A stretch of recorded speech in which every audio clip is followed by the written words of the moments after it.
All right, well, that was annoying. I had been recording a crochet vlog, and I forgot to turn off my alarms this morning. It was 6:30. And as soon as the alarm goes off, my video recording cuts out. So I may upload that one as a part 1, or I may not. So I won't continue on with the conversation I was having with myself in that one. But suffice it to say, I've been working on quite a few projects, trying to get through with them. What I decided to do before going back to this cardigan that I was working on is knock out a turtle real fast. It has been about 30 minutes while I've been on this turtle, so I may actually just have to switch over now after I add the eyes. But the turtle is the teeny turtle crochet pattern. I'll put a link in the description. It's not mine, which is why I will put the link so people can have the opportunity to purchase it from the person if they wish. I will say it's a very easy to follow pattern. I sometimes struggle with reading patterns, so I mean, I can't say enough how easy the pattern is to understand. I've probably deviated from it already though, because there's just things that I'm like, you know what, I understand what this person's trying to do, but I'm going to do it a different way. Let me figure out what happened to my audio real quick. I had some lo-fi beats playing. Video pause can... Yes, I want the video watching. That is so annoying. It's only been going for 30 minutes. Like, are you still listening? Yeah, I have attention span longer than 30 minutes. Thank you very much. Anyway, I'm going to add the eyes, and then I'm going to switch over to that.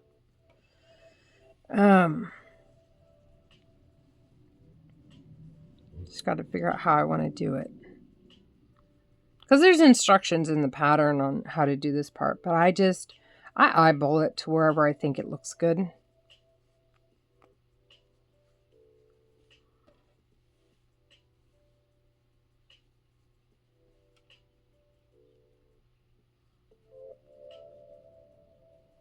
So like I can see that it doesn't look good right now. If I put this, see, look, he's not doing so good. But then I also check the sides. So I'm going to bring this up by 1 because I like how the other one looks where it sits.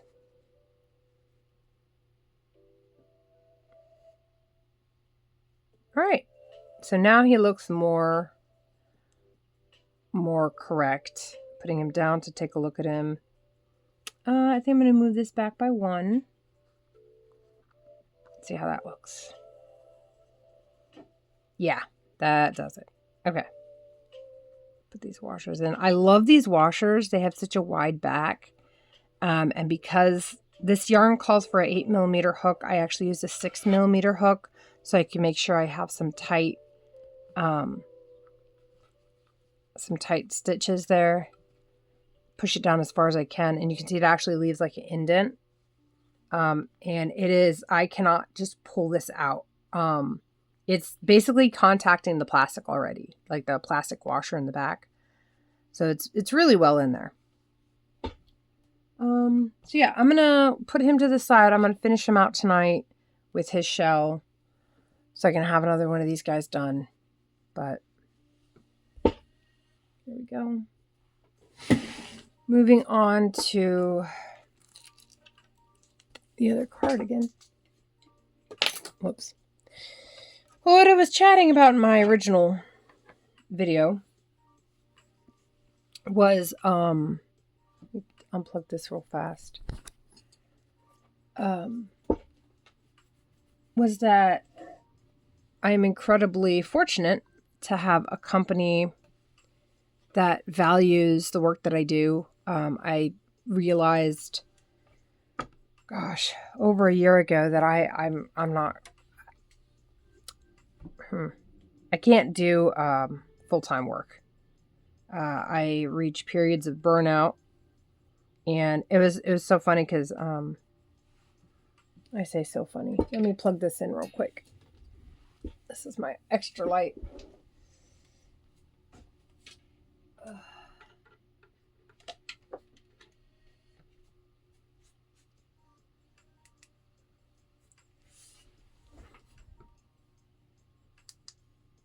Let's see here. I'm going to make it brighter. Because, of course, this is black yarn. All right. But it's just full-time work isn't something that I can do. I came to this conclusion a few years ago. It was October of 2024, actually. And I ended up going on a leave of absence, a summer-long leave of absence, and I was able to it wasn't entirely an excuse, but I was able to use my kids as the socially acceptable and understandable reason as to why I was taking a leave of absence. But it turns out that after, there's about a 2.5 to 3 year mark that at that point, for whatever reason, my work quality starts going down. My ability to be patient goes away, basically.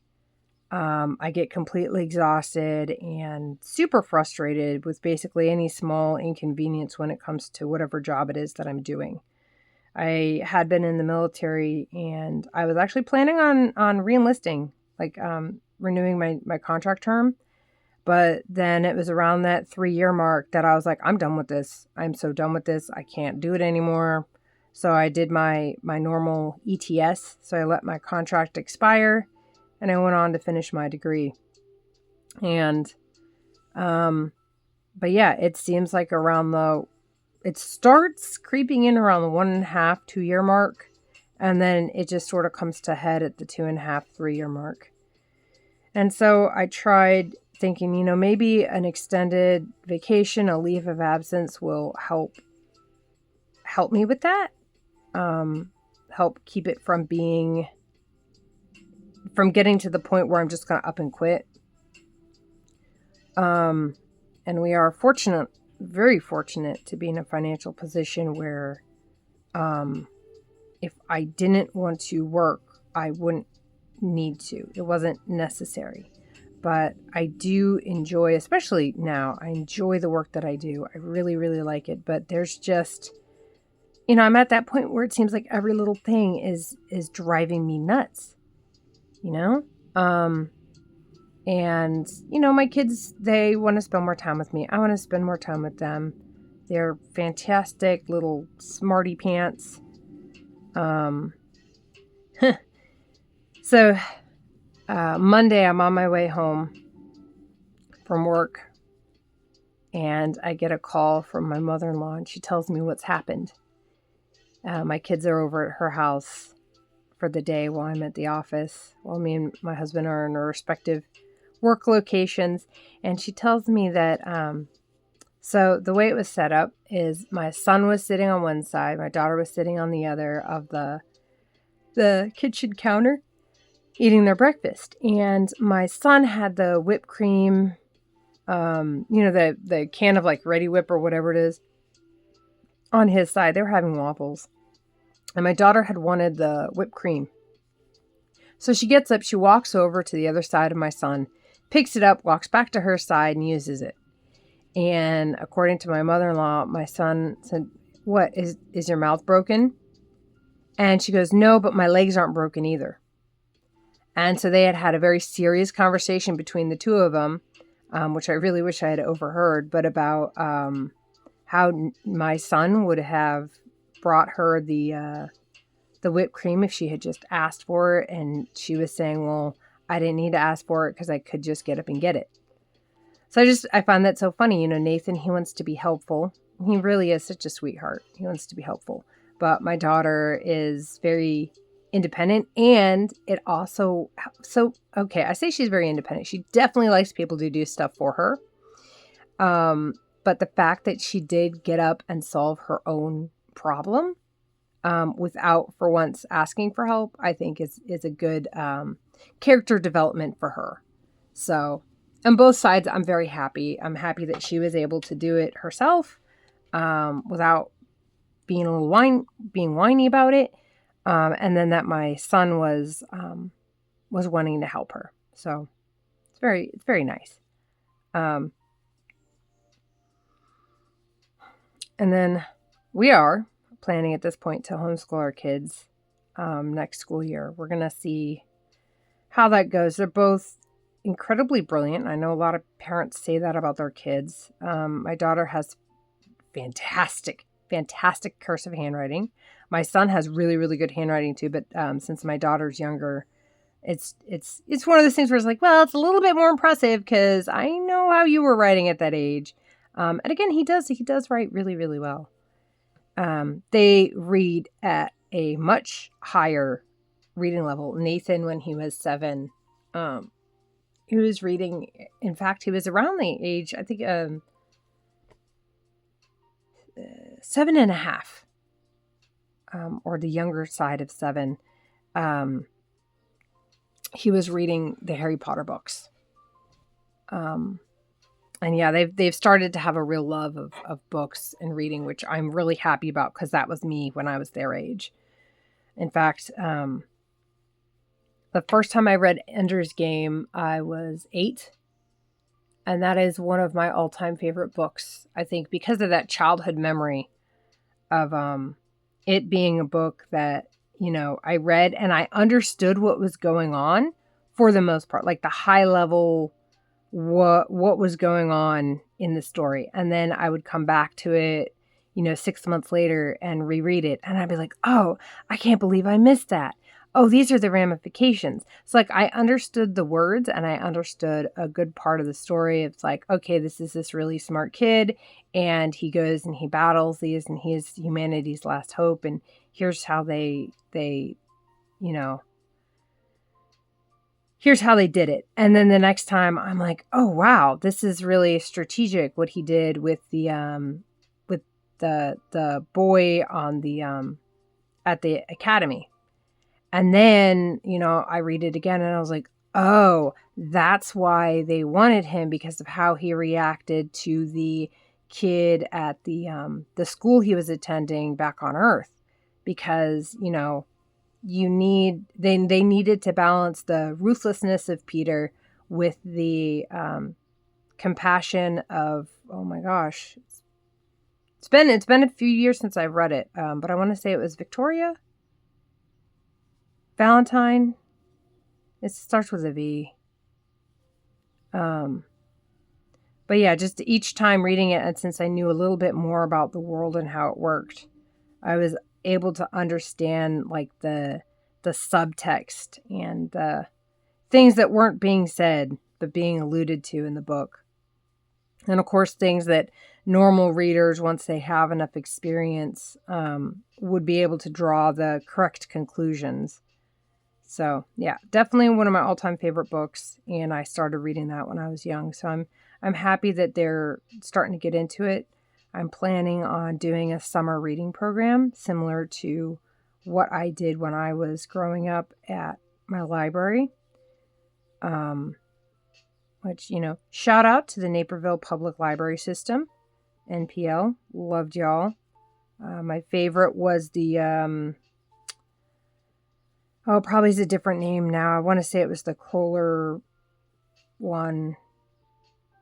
But the one in downtown Naperville, I would walk to that one. Summer when I was 13, I would go almost every single day. Wake up in the morning, I would head out to the YMCA, which I believe the Y is no longer there in downtown Naperville. That one was the Kohler Family Y. I know that name. Go there. I would either work out on the elliptical or I would swim, depending on the schedules of things. Read a book for a bit, and then I would walk on to the library. I'd return whatever books I'd finished. I'd check out a book, and then I'd grab 1 or 2 books throughout the shelves and then go to one of the quiet reading rooms, and I would read there for hours. And then around lunchtime, I'd leave, or past lunchtime, I'd walk. There was a little Burger King, which is still there.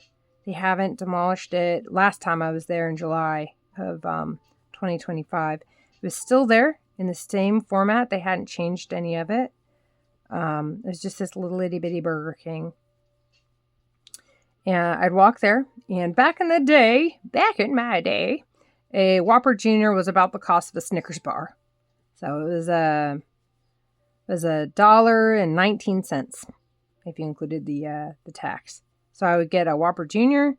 I'd have that, get a cup of water, and then I'd walk back to the Y. And if I had done the elliptical in the morning, I would swim in the evening. If I had swam in the morning, I would have done the elliptical in the evening. And then I would have walked on to the house.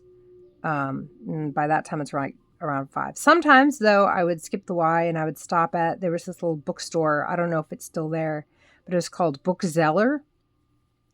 And it was in like the basement of one of the rows of the shopping center. And that's where I would get all my classic Doctor Who Target brand books. And I would, if that's what I'd done, then I would be walking home while reading that book. And man, I had mastered the art of walking while reading. So yeah, I did that. I feel like every single day that summer I was at the library.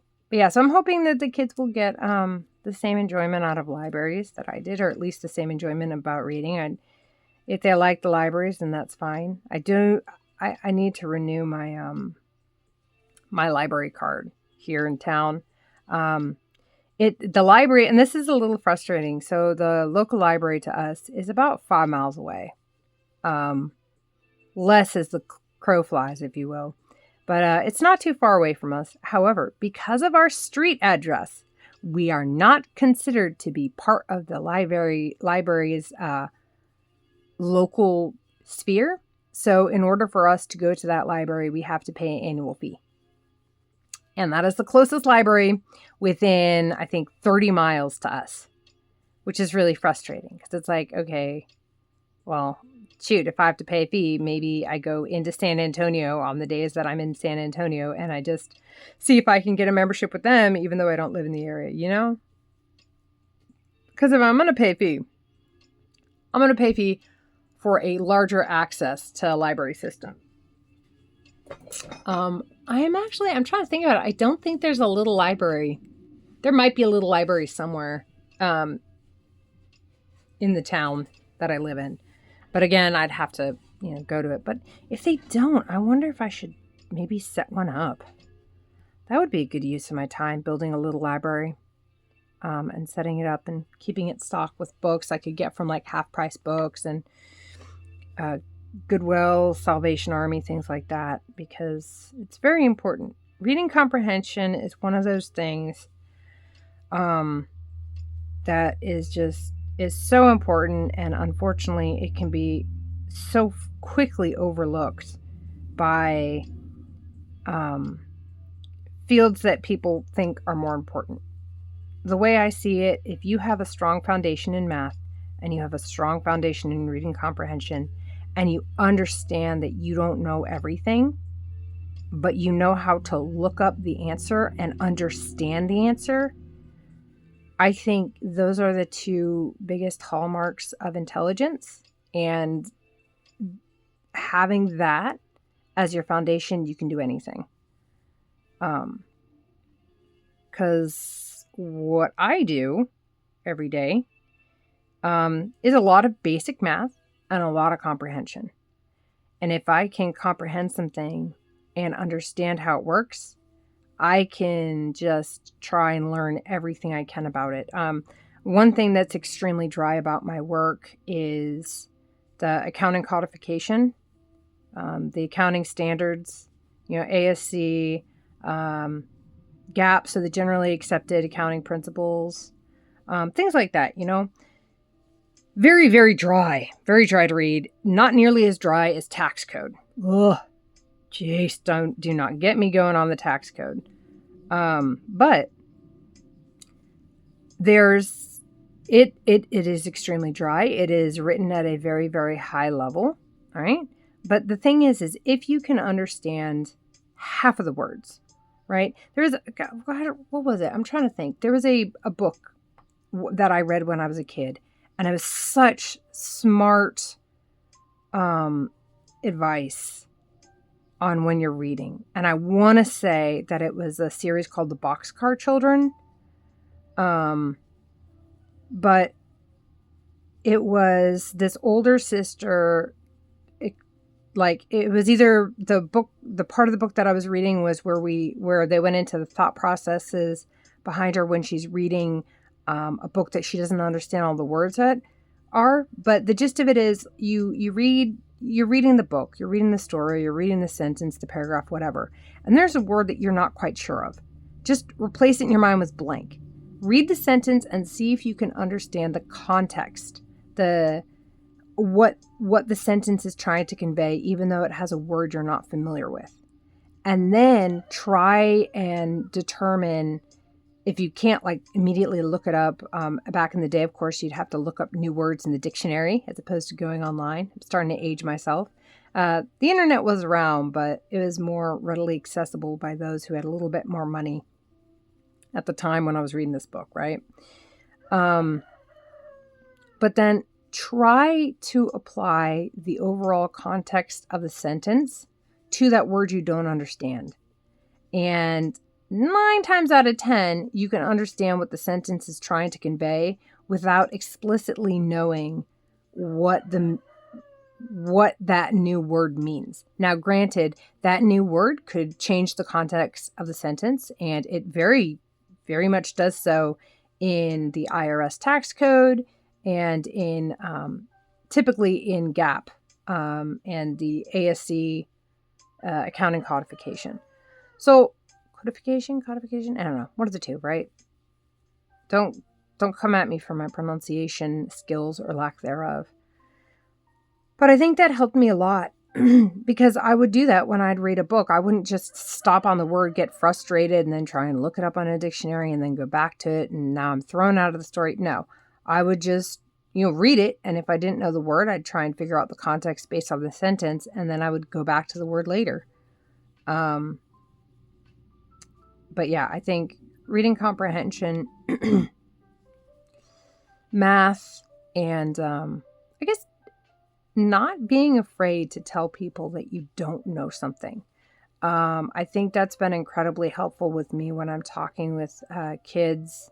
And especially I think it's going to be very helpful when I'm teaching my kids using accredited schoolwork. So I'm not just randomly getting worksheets offline. There's actually will be graded structure for their schoolwork.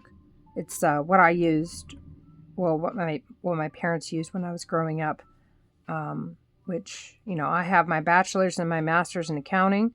I graduated with my bachelor's summa cum laude. Magna cum laude. I wish it was summa cum laude. Summa cum laude being the highest Latin honors, magna cum laude being the second highest Latin honors, and then cum laude is the third highest Latin honors.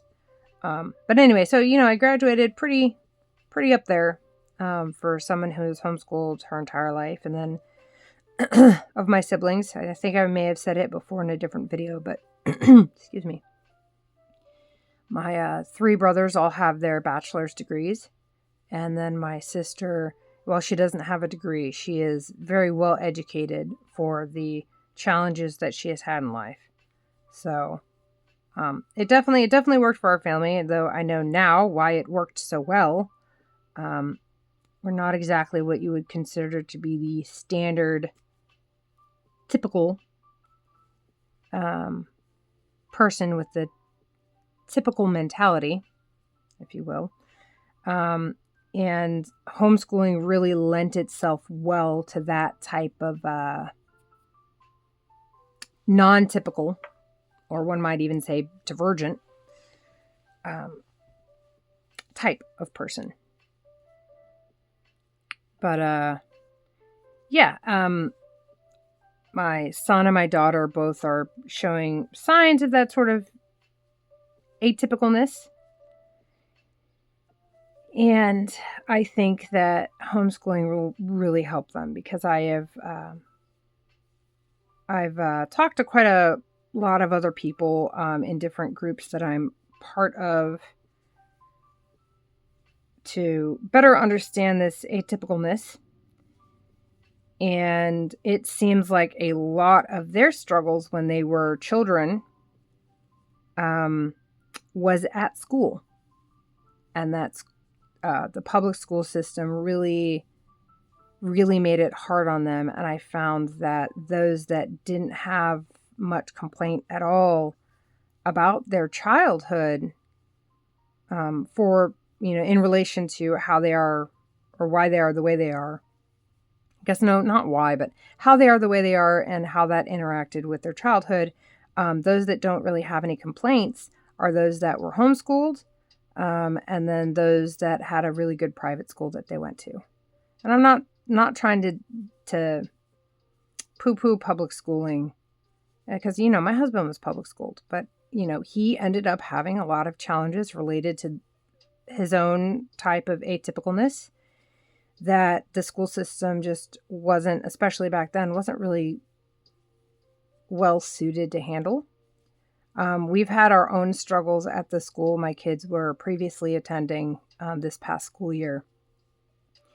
When we found out that my son and my daughter both have, tend to be a little atypical as well, we had actually started sending my son to school with one of those small, like, they're either 6, 8, or 10. They're the really small versions of sodas, right?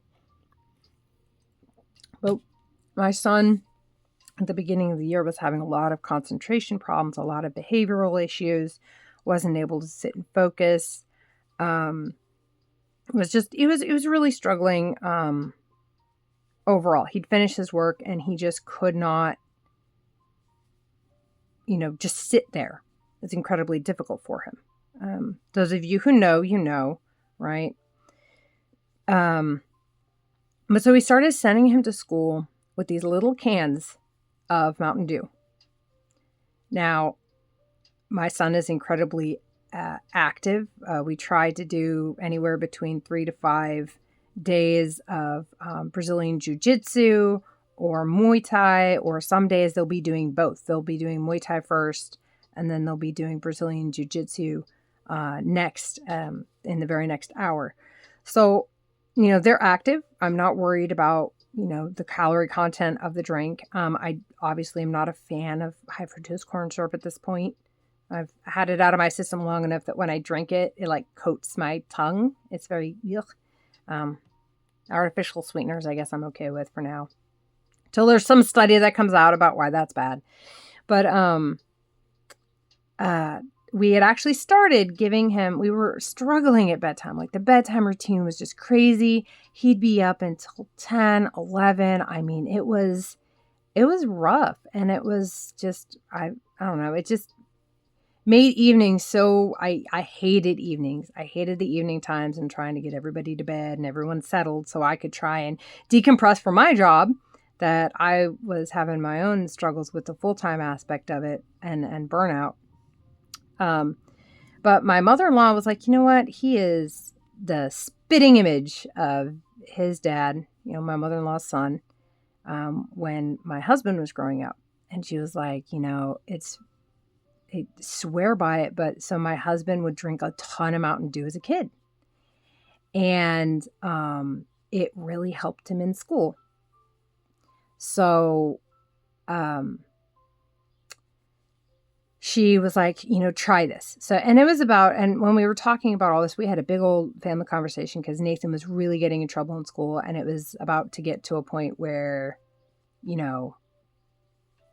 something was going to happen, right? Like some sort of disciplinary, something was going to happen. He was making it difficult for the kids to finish their seat work, for the kids to finish their tests. The kids lost their recess one day because Nathan was so distracting that the other kids couldn't finish their work and they had to stay in from recess to finish their work for the day. And that's not right for those kids to suffer due to my son's actions. And it wasn't like it was a group punishment. It's just, that's what they couldn't do their work and they needed to do their work to be done for the day. So it was unfortunate. But it wasn't malicious on the teacher's side of things. So anyway, so it's around 8:30 at night when we're having this conversation, and my mother-in-law, she had actually gone earlier in the day to the store and picked up those small cans of Mountain Dew. And she was like, you know what, just try it. So we gave him one at 8:30 at night. a sugar and caffeine filled drink. Granted, small can, but still. I have never seen this kid go to sleep faster. He was nodding off less than a half hour later. It was like someone slammed on the brakes for him. And it wasn't a sugar crash because he wasn't like bouncing off the wall or anything. Let's see how this looks. We're still good there. Yep. So yeah. So we started incorporating something like that into his evening routine. And if we forget, it's definitely a rougher night. Although we've switched over. He likes the sugar-free Diet Dr. Pepper. So we've gotten him smaller ones. We are, of course, we are looking at the caffeine content. I am very strict about how much he can have in a day. We switched over at school. We switched over, and I'll get back to that school thing. But there's a reason why we had to switch over. We switched over to the caffeinated circles. It's a type of thing where you put water in the main part of the water bottle, and then you have this little top flavor enhancer that's typically just a flavor enhancer, but they do have the caffeinated ones. So we got him the caffeinated one because of what had happened at school. So we had been sending him to school. We had been giving him one of the little Mountain Dews in the morning. He would drink it when he was getting ready or on the way to school. So he'd have one kind of on board before he even left the car. And then I had a small one packed in his lunchbox for lunchtime, right? Well, my son comes back one day and he's like, hey, the teacher told me I can't have the soda anymore. And I was like, what? And he was like, yeah, I'm not allowed to have the soda anymore. Well, here's the thing. When I sent him to school the first time, I knew that there might be an issue with him having a soda because typical children, when they have a soda that has sugar and caffeine, they become unruly. They have like a sugar high. And I'd actually never experienced that with my kids. Because they're always been kind of hyper without sugar. And again, if you know, you know. But, I talked to his teacher about it. And I was like, hey, I'm going to be sending him to school with this. He's going to have it at lunchtime. He'll have some sort of caffeine before the start of the school day. But we think this will really help. If you can keep an eye on him, let us know how his behavior is. And we'll see if this improves things. And if not, we'll reassess and try and figure something else out. Well, his behavior improved drastically. He was able to focus, get all his seat work done. He was able to not distract the kids after he finished the seat work, which was really the big thing. His behavior improved so much. His grades improved. So it was a great change, right? Who would have thought that a small little can of soda would have had so much of a change, right? Well, I had it cleared with his teacher, but apparently the other teachers from the other classrooms, they have a rotation on lunch duty. And it was actually a kid, because I found out after the fact, right? It was another kid who saw him take the soda out of his bag. And then they wanted to have some of his soda, and he didn't want to share his soda because, they're not allowed to share food or drinks, due to allergies, or sometimes parents have religious preferences in terms of foods and drinks, and or just, personal beliefs. Like for us, we try to stay away from the high fructose corn syrup. Obviously, it exists, and I'm not that type of a crunchy mom that will, go apoplectic when my kids eat something that they shouldn't. I mean, heck, once a week, I take them out to the donut store to get a donut. Because they're kids, they burn through it really fast, and I want them to have a healthy relationship. This is going to sound stupid, but I want them to have a healthy relationship with unhealthy food. And if you're always telling someone that a food is bad, and you nail it into their head that the food is bad, they're either going to never try that food ever in their life, or when they do find the food and when they do try the food and then they realize, oh wow, this tastes really good, they might overindulge, and that can lead to a bad relationship with unhealthy food. So I want them to have a good relationship with unhealthy food. Like, it's okay in moderation. Anyway, so this kid apparently raised a stink about it. And the teacher who was there at the time was like, okay, well, our rule is you can't have any soda. So you can't have any soda. So my son tells me this, not the teachers through the communication app that the school uses. So I was like, okay, well, this is really weird, son. They should have told me this because it's not like you're sneaking soda into your lunch bag. I'm the one who packs your lunch bag. So I set him up with we had to come up with an alternative, right? So I was like, okay, well, I know that Circles have the caffeinated thing. I know that there's flavors that they like. So I'm going to get them, I'm going to get my son one of those. And that way we can completely mitigate the soda issue. But I went in and I talked to the teacher who had, given out that advice. And she happened to be the principal of the school as well. And I told her, I was like, hey, I did check with his teacher to make sure it was okay. And she said it was okay. But, since it's not okay. And that's when she told me a little bit more about what had happened. And that she didn't know that I'd already cleared it with his teacher. And she was like, well, if you can put like a wrap around it or something so that the other kids can't tell what it is. And I was like, the other kids are smart. They're going to know. They're going to know. And I was like, but it's okay. We've got to work around. So we switched over to the caffeinated Circles. And yeah, it's been really, really good. But caffeine, for some people, does not actually work as a stimulant. It actually works as an aid to calm people down and let them focus. And when I was in the military, I was drinking 3 Monsters a day, and it was not to keep me up because I can drink. So my favorite drink right now is the strawberry C4, and I can drink a whole one of those. And within 30 minutes, I'm in bed. I'm asleep. In fact, sometimes if I struggle to sleep, if I'm having a hard time falling asleep, I will open an energy drink and I will be right out. And so when I say energy drink, for me, it doesn't help me. It doesn't give me any energy. I'll still yawn. But what it does do is it helps me focus. Well, around this time, my daughter, completely unasked, and she wasn't trying to get any sort of special thing like her brother, but she was telling me that she thought she might, that she was telling me she was struggling in school.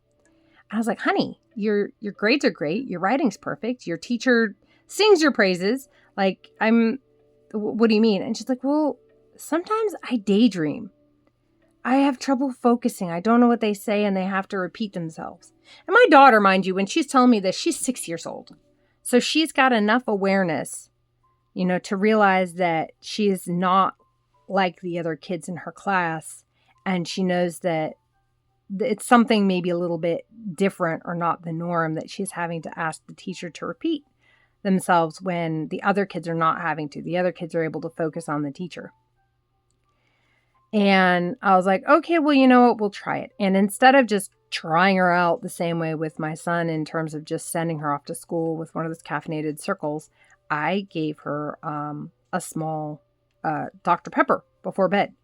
Out like a light. Now, to be fair, she routinely goes to bed much easier than my son. However, she does like to stay up and read, which it's a bit of a mixed bag. 6 to 1, half a dozen of the other. Their bedtime's already 9:30. Like we're a late family, and because of how busy their evening is and where we live in relation to where their martial arts classes are, they get home late. They get home around 7 p.m. And then we have to have dinner, and then they don't have much time before it would be bedtime if their bedtime was like 8 or 8:30. So their bedtime has to be 9:30. And well, I never want to be the parent to be like, hey, you need to go to bed. It's 10 o'clock. Why are you still reading? Like, if she's reading, you know what? I'll let her read, because I did that when I was growing up. Bedtime was you needed to be in your room, in your bed at this time. Whatever you do after that, that's on you. And again, that's probably because I was homeschooled, right? So I would stay up late into the night reading books until I fell asleep. Like, that was my favorite thing to do. So I'm not going to tell my kids that they can't read.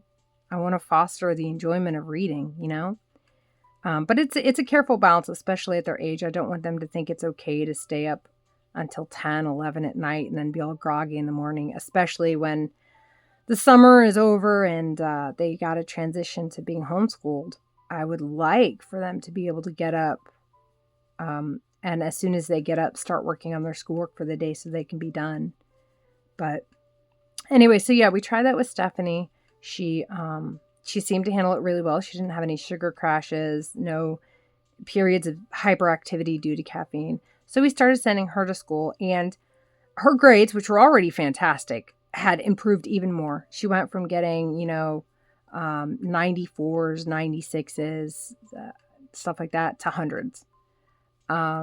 She also, since the start of the school year, she's been in the top reading group. And in fact, she has to, I may have mentioned it before, but her reading group was her and the teacher, because she would read so fast and so I want to say correctly, but that doesn't make sense in that sense. And so I guess so effectively or so accurately. Yeah. So accurately that it wasn't doing her a favor, having her with other reading groups. And it wasn't doing the other kids any favors, having her in their reading group. So the teacher would have Stephanie read with her instead. But yeah, so somehow that managed to improve even more. And I think all of that being said, though, all the little tangents I've gone on, I think that because my kids are a little bit atypical, they're a little bit more like their dad than me, but they definitely have one of the atypicalness that both my husband and I share. I think that homeschooling will definitely lend itself better for them and the way in which they operate than public school. And what's interesting is, some people, they have concerns, right? When you're homeschooled, like, how's college going to work for you, right? Well, college is actually a lot like being homeschooled. It's a lot of self-directed learning. You get told, hey, here's your homework. Here's the pages of things that you need to read. And we had a 45-minute in-person lesson, or maybe over the internet lesson, depending on, what period you've gone to college, if it was in the COVID area or what have you. But, I was, from being homeschooled, it's like, okay, well, as soon as I get my work done, then I'm done and I can do whatever I want. So that had already been sort of built in my experience with school, as opposed to, okay, so you've got this period and now here's your homework assignment, but you can't work on it till you get home. So now you got to go to your next period. And the way I had my classes structured is I would do my classes in the morning, and then sometimes before I even get home, like I would, UTSA was really cool. You could use their online reservation system and reserve study rooms in the school. So I would set up my day around going to class.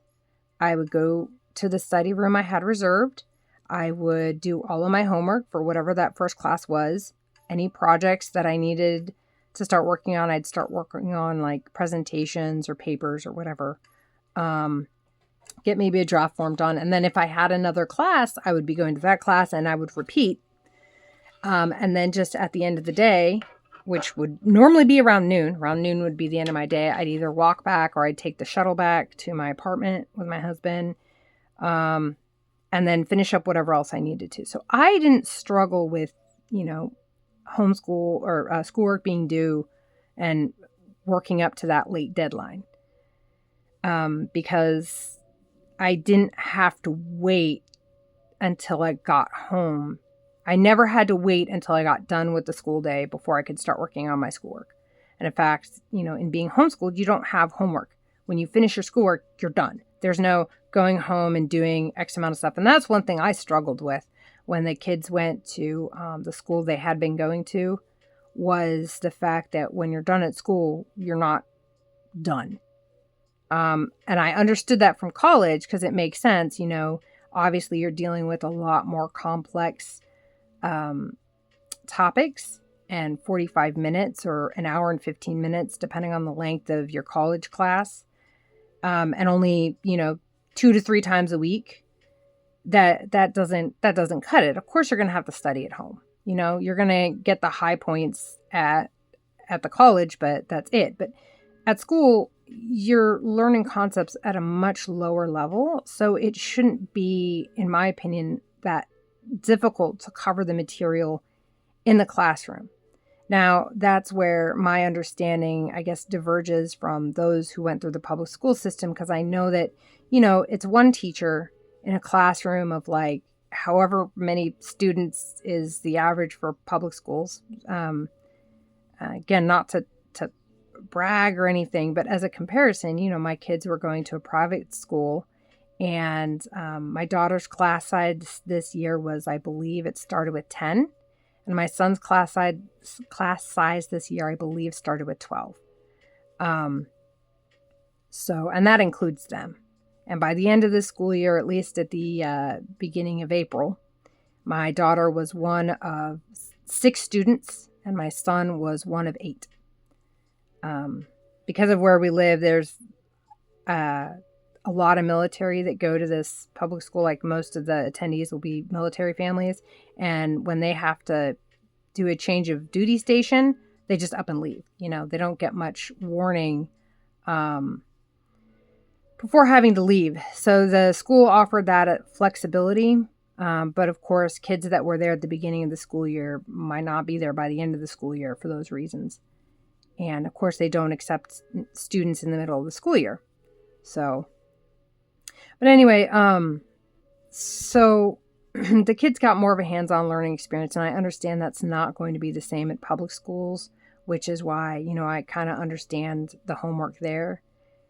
But I don't know. It felt like there was so much homework that was coming back with them, stuff that I know that they could have done at school. And I was having trouble wrapping my head around it. You finish your schoolwork at school and you're done. Why are you doing stuff at home? And I mean, they weren't at the grades where they have to do science projects or whatever, or write papers. And those, of course, like with college, I understand that having to be something that gets taken home, because you can't really do that at school. But yeah, I think it'll be really good for them this year. And I was telling the teachers at the school, I was like, you know what? You guys have provided them with such a good foundation that I really, really would have to almost purposely screw it up to make it so that, at the end of this next school year, Nathan wouldn't be able to go into 4th grade and Stephanie wouldn't be able to go into 3rd grade in any, public school. Not that we would go that way, but, they both have such a fantastic learning foundation at this point. And I think we've made it so both us and the school have made it so that school is not a drag and that they have a love of learning. My son is definitely very, very curious about how the world works, and he likes to learn how things work, and then he likes to show people and explain to them how they work. And man, he gets so upset. Like, we've got this, we recently got a new couch, and it has one set of the seats has storage. It's almost like an ottoman, but it's not. It is part of the proper couch. But underneath the cushions, there's blanket storage. And then we do have an ottoman that has blanket storage. And my son was showing his friends. He was so happy about it. It was so much fun. And my daughter, while he was showing his friends, or he was going to show them the bench part, she was showing them the regular ottoman part. And she was like, and that one does it too. And he got so sad. He was like, Stephanie, I was going to show them how that works. But I was like, you can still show them how it works. He's like, but now they know what it does. I was like, that's okay. It's okay, buddy. Just to make sure I didn't double up any stitches. Something looks off in my mind.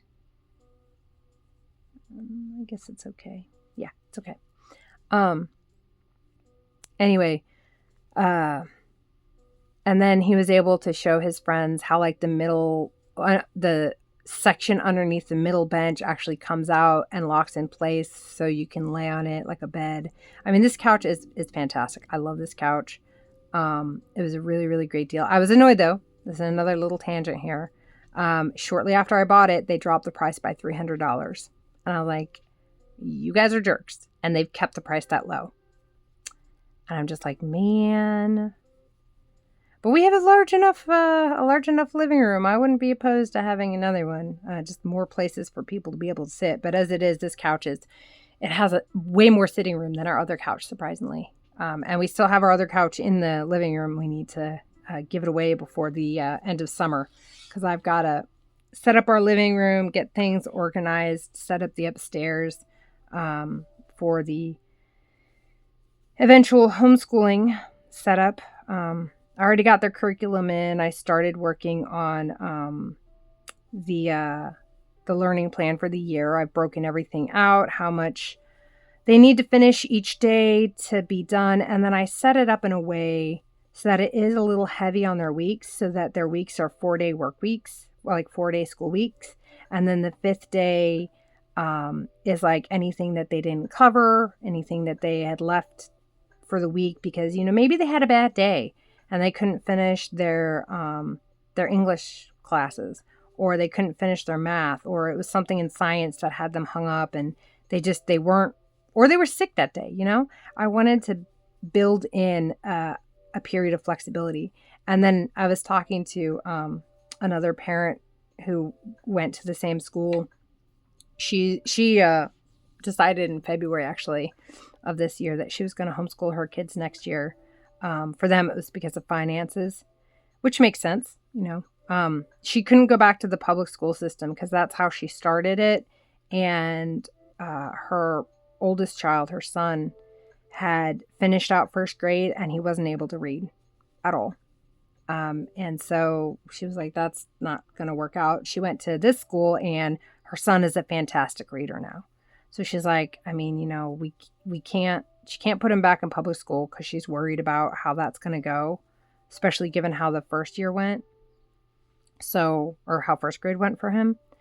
So she's going the homeschool route, but we were chatting about how we were doing our schedules in this upcoming year. And her and I quite accidentally did the exact same thing. We set it up so that it would be a 4-day school week.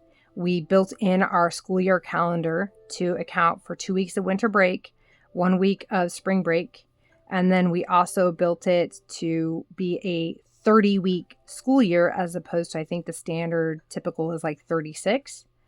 Because if they finish, then they finish. And my kids have actually been chomping at the bit already to start working on the schoolwork. So my son actually, I told him, because I was looking at the index for his first math book. And the entire first math book, I was like, honey, you know all this stuff. You've already done this. And it's 3rd grade math. I was like, you've already done all this. I was like, tell you what, if you take the quizzes, so it's like the first math book, it's broke up into 5 sections, if you will, where they go over concepts. And at the end of the section, you have a quiz over the section. And then at the end of the book, so the end of those 5 quizzes, at the very end of the book is a test over the entire book. So it involves concepts that were in the whole book. So it tests your comprehension, your ability to follow it through and stuff like that. Comprehensive test, yeah. I told him that if he takes the quizzes and he finishes them and gets 100 on them the first time, then he can skip the entire chapter. But it has to be 100. If he gets even 1 wrong, he has to do the chapter. And so he took me up on that offer. And the day we got the stuff, right after I explained it to him, we'd just gotten it. He sat down and he took the first test, or the first quiz. And yep, 100. He wanted to keep going, but I was like, no. I've got to catalog all this. I've got to set up everything. So we'll do it when summer properly starts. And then now, though I may have mentioned it in this video, it might have been in the first one that got cut off. But as of May 18th, I will be transitioning over to part-time hourly work. It is a choice. It is my choice. It is what I wanted. It's actually the only thing that I really wanted, but originally the company I work for was like, yeah, that's not going to work. You're going to, you're either, I was told you're either here or you're not. So you're either full-time or you're not. And I was like, you know what? That's fine. This day in May will be my last day, no hard feelings. And it was all good until it wasn't. And then they were like, first they were like, well, how about independent contracting? And so I was like, okay, well, I can set that up. And then they came back last week and they were like, well, we'll have the conversation with HR and maybe we can get you part-time, what you wanted. I was like, okay, fine by me. And so that's what's going to happen. And I'm thrilled. I'm very, very happy about it because that is what I wanted. Back in January, I was like, look, I'm going to work full time, up until a point, but then I can't do it anymore. Can't do it anymore. Burning out. But yeah, I'm really, really thankful and just thrilled that they were able to accommodate that because not many companies will. I know that it is not the easiest thing for them to do. And hopefully this doesn't come and bite them in the butt in terms of people wondering why.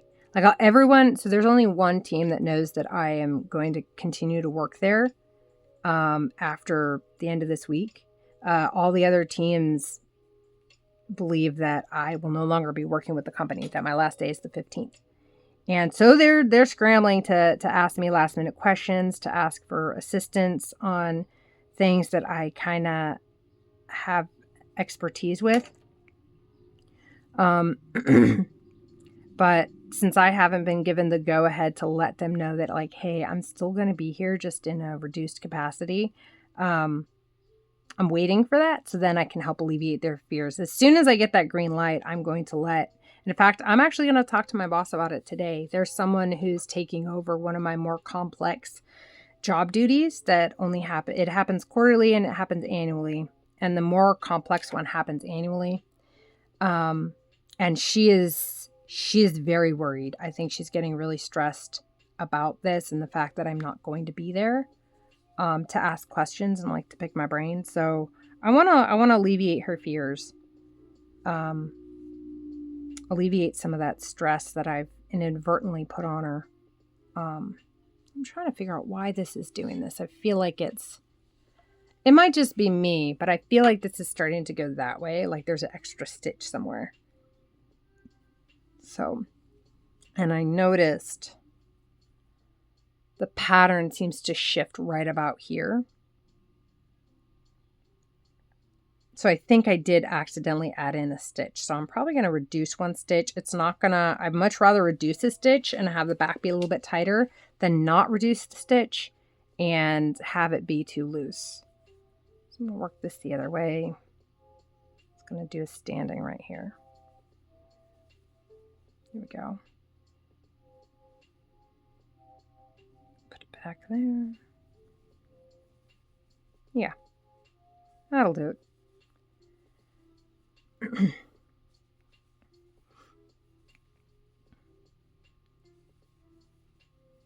Yeah, let me check the time because I'm going to need to wake up the kids and get their breakfast going. And then I actually want to start working on something I thought about last night.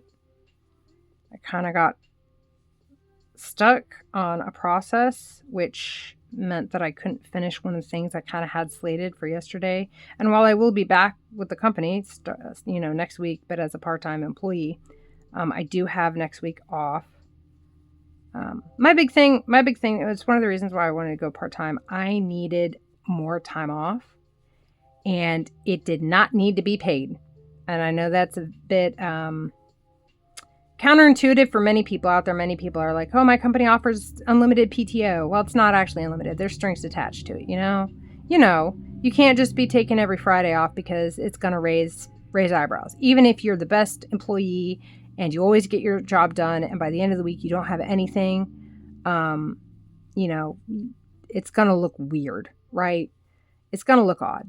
So I needed more time off, and my company does not offer additional, even unpaid time off to people who are salaried. Makes sense, right? I guess. But and I didn't need the benefits. So, I mean, yeah, sure, 401k matching is nice. The 401k matching is nice.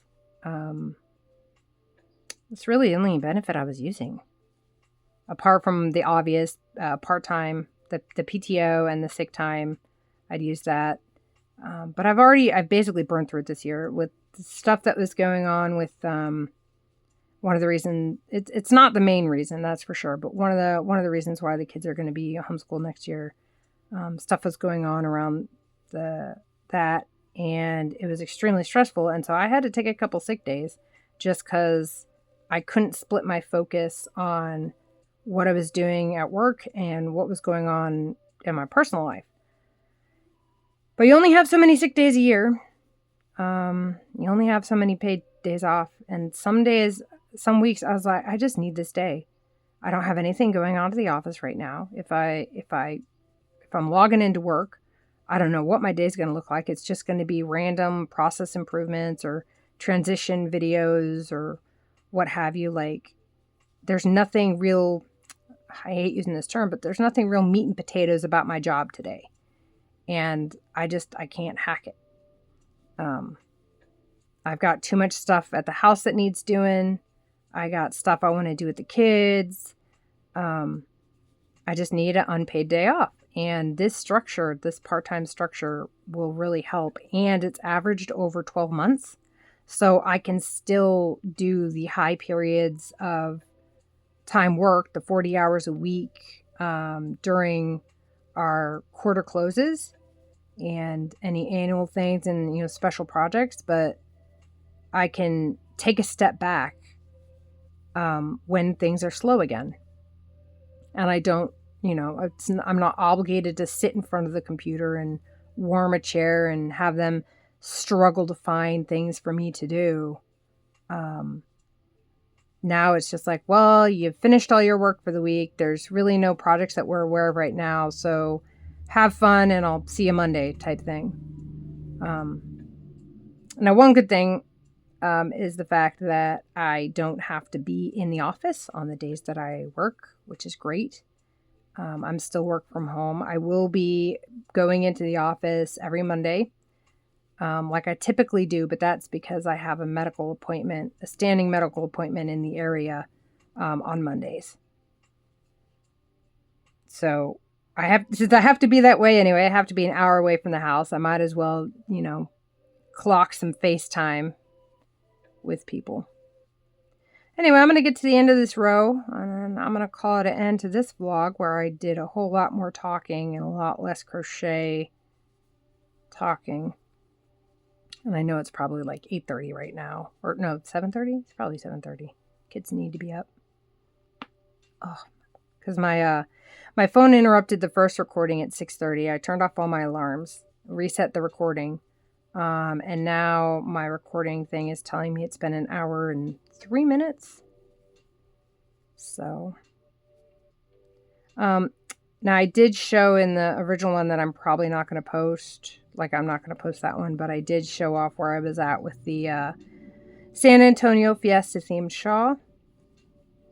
So I will, and by San Antonio Fiesta, I do mean San Antonio Fiesta, like the April Fiesta, Battle of the Flowers, yada-da-da-da, that one. Not San Antonio Six Flags Fiesta, Texas. Like, not that one.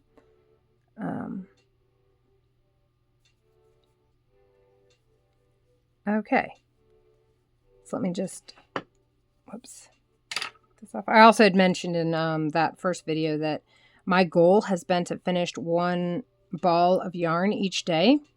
This is today's ball of yarn. I put it on last night because I started working. It's already very light. That's my goal for today, is to finish that ball of yarn. But, oh, wow. All right. I'm not too far away from having that done. Look at that. I got maybe 4 more rows. 3 or 4 more rows. Let me see what time it is. Okay, yeah, 7:34. All right, cool. So yeah, I might be able to actually finish the back before I get the kids up and stuff. I try and set it to 8 o'clock right now. But yeah, I can clearly see an issue right here. You guys might not be able to tell, but I can tell there was a pattern disruption. So I got off kilter there. For me, it's very noticeable. Anybody else, not very likely to be noticed. But yeah, maybe finish that up, maybe get this attached, and I'm hoping tonight I should be able to start working on the sleeves. I started this on Friday, May 8th. So I think it's going really, really well. This cotton feels so nice. The lady who commissioned this, she wanted cotton yarn. She wanted black cotton yarn. I actually really like working with black yarn. For whatever reason, it gets a bad rap in the crochet community. And I guess I understand it if you're working with like I don't think I have any examples here, but like the pitch black yarn, if that makes sense. Like almost the Vanta black of black yarn where, light just seems to be absorbed by it. But I mean, you can see clearly there's stitch definition here. I'm not having any problem seeing the yarn. And also, I will say though, it is more well lit here. And then at night, if I'm crocheting in my bed, I have one of these cool things I got for Mother's Day. Super awesome, by the way. I got it on sale for $10. Got warm light, cool light. You can change the brightness, which is fantastic. And of course it's chargeable. I have my little magnetic. Oh, I got to show you guys this. I say you guys like it's anyone other than my husband and my mom watching this. Maybe my kids in the future. But my kids in the future would also remember this. But see, look how cool that is. We've broken way too many cords throughout the course of, the past year or whatever. So my husband found these really cool magnetic charging cords. Oh no, I pulled it out. Like, how neat is that? I had to get more of these cords though, because, we had cords for the car. We had cords for both cars. We had cords for the kids charging stuff in the living room. We had cords for my husband, for our bedroom, for his side of the bed. We have 2 cords upstairs for charging. And then that was like it. So I was always having to steal someone's charger so I could charge all my little things. Like if I needed to charge my phone, if I needed to charge my tablet, if I needed to charge, I have my, my Pokemon Go auto catcher, right? I have my headsets that I wear for work. Like all of those things I need to charge. And sometimes I tend to forget to charge them until I absolutely need to charge them. So I needed more cords. And that was the solution. I went ahead and bought some a couple days back. But anyway, okay, so that's this cardigan. Cardigan is getting close to the point where I can start on the sleeves. And here is the San Antonio Fiesta themed shawl. All the motifs have been completed now. I'm working on one of the edges, which is why you see this loose string. But everything's been woven in. Do I have this upside down? I have it upside down. That's okay. Doesn't really matter, right? But as some of you may or may not know, or anyone who is watching this will probably know, especially my mom and my kids and my husband. But I had this set up so that, oh, what's this? What you doing there, buddy?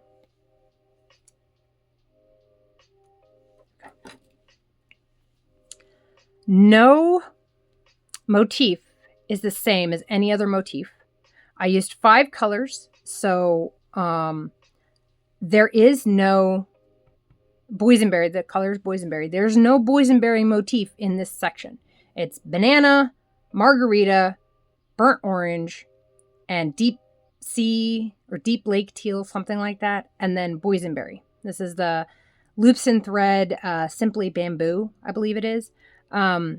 But I had it set up like that so that my center join could be the color that isn't reflected here. And then I have these solid colors to sort of help add some, some defined bordering there. But yeah, it ended up working out really, really well. This is very nice. It's got some good weight to it, but it's also kind of cool to the touch.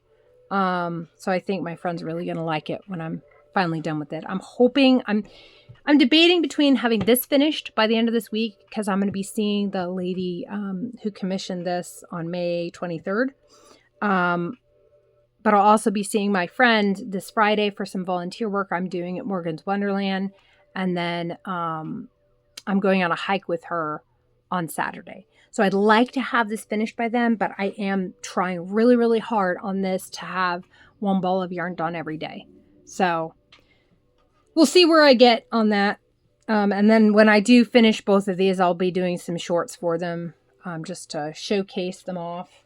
And it's not like I'm trying to be any sort of YouTuber, because I'm really not in terms of that professional. You guys, if anyone watching this is not one of my family members, you guys can probably tell this is not a professional style YouTube thing. It's very similar, I feel, to when people are first starting out and they're trying to figure out what works and what doesn't. Well, I'm not trying to figure out what works and what doesn't.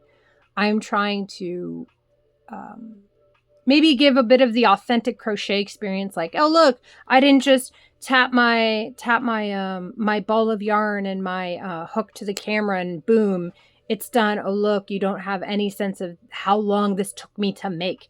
And that makes it aesthetically pleasing. It's short form content that someone can watch, appreciate, and move on with their life, which there's absolutely nothing wrong with that. But I wanted something that, my kids could go back to. My grandkids could go back to. Hopefully, if YouTube or some version of it is still around and these videos exist out there on the web, that they'll have that like piece of me when I'm no longer here. So I think it'll be neat. But that's it. A more authentic view of things. I do try to make things look aesthetically pleasing if I can. I've done a couple attempts of that out there on my channel. But overall, I don't want to be stressed out about it, and I want this to be fun, and I don't need to make money off of it. So I'm incredibly fortunate when it comes to technically I'm creating content. This is content that's going to go on there, you can say that I am a part-time content creator. But I don't have to worry about paying the bills from creating content. So that's why you can say I'm not putting a lot of effort into it, but I'm putting in the effort that I want to put in to achieve what I want, which is just, snapshot in time for my kids and my grandkids and my legacy of playing with string. I'm a cat. I play with string. All right. Y'all have a good day. Bye.